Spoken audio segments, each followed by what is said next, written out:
Bienvenue dans cette vidéo. Nous allons continuer un peu sur les plantes médicinales avec l'armoise annuelle, nommée en latin Artemisia annua, qui est très célèbre pour plein de raisons et pleine de controverses. Enfin, les controverses ne viennent pas d'elle, mais des humains qui ne comprennent pas forcément son usage. Voilà, là c'est dans mon jardin. Je vous montre les pieds d'Artemisia qui poussent à côté des orties et d'autres plantes. Alors l'histoire de ces plants, c'est qu'il y a 2-3 ans, j'avais un plant d'Artemisia que je pensais mort. J'avais vraiment peu d'espoir que les graines aient pu se ressemer ou quoi que ce soit. J'ai laissé passer l'hiver et j'ai eu quelques plants l'année suivante, donc l'année dernière. Et cette année, il y en a un peu partout. Ça fait toute une petite forêt miniature d'Artemisia annua, qui est d'une grande beauté. J'adore ce vert et j'aime beaucoup aussi froisser les jeunes feuilles d'Artemisia qui ont une odeur très particulière et assez envoûtante.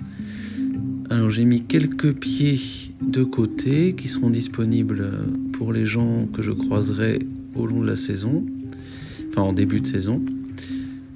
Et je vais les rempoter et je pourrai donc en distribuer à qui en voudra ou avec des commandes en bonus, gratuitement évidemment.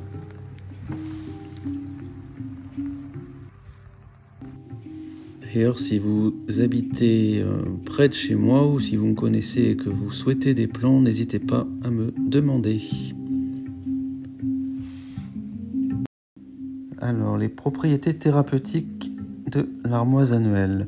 Elle est employée pour régulariser le rythme ou modérer l'abondance des règles, et c'est connu depuis Hippocrate, depuis Dioscoride, depuis l'Antiquité. Elle soulage également les menstruations difficiles et douloureuses. Certains auteurs l'ont vantée dans les affections nerveuses contre l'hystérie, l'épilepsie, la danse de Saint-Guy, etc. Elle possède aussi des vertus digestives.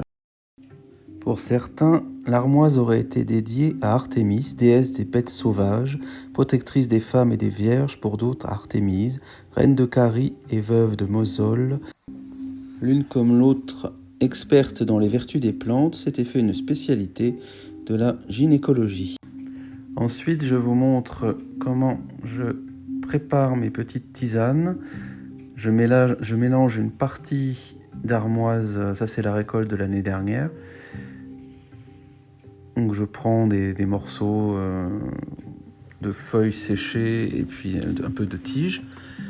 Une fois que le sachet est à peu près à moitié rempli, je complète avec de la verveine citronnelle, de la menthe, pour donner un petit goût un peu différent, que j'aime beaucoup. Et ensuite, je n'ai plus qu'à faire chauffer de l'eau et à me servir une bonne tisane réconfortante. Je fais ça assez régulièrement au milieu de la journée pour la santé générale. Donc là, vous voyez la belle couleur verte que prend ma tisane. Et on va conclure cette vidéo avec les autres propriétés qui n'ont rien à voir avec la gynécologie de cette plante précieuse. Pour conclure cette vidéo, je vous renvoie à la page Wikipédia sur l'Artemisia annua, où il y a beaucoup de choses détaillées, tant sur l'aspect physique que sur les propriétés. Et je ne vais pas rentrer ici dans les polémiques liées à cette plante. Je sais que pour moi, elle a un effet très positif sur mon immunité et c'est ce qui m'importe. Et je conclus cette vidéo en vous laissant contempler quelques photos des merveilles du Bois-Chaud-Sud, donc la région que j'habite au sud du Berry, avec ses haies, ses bocages et son eau.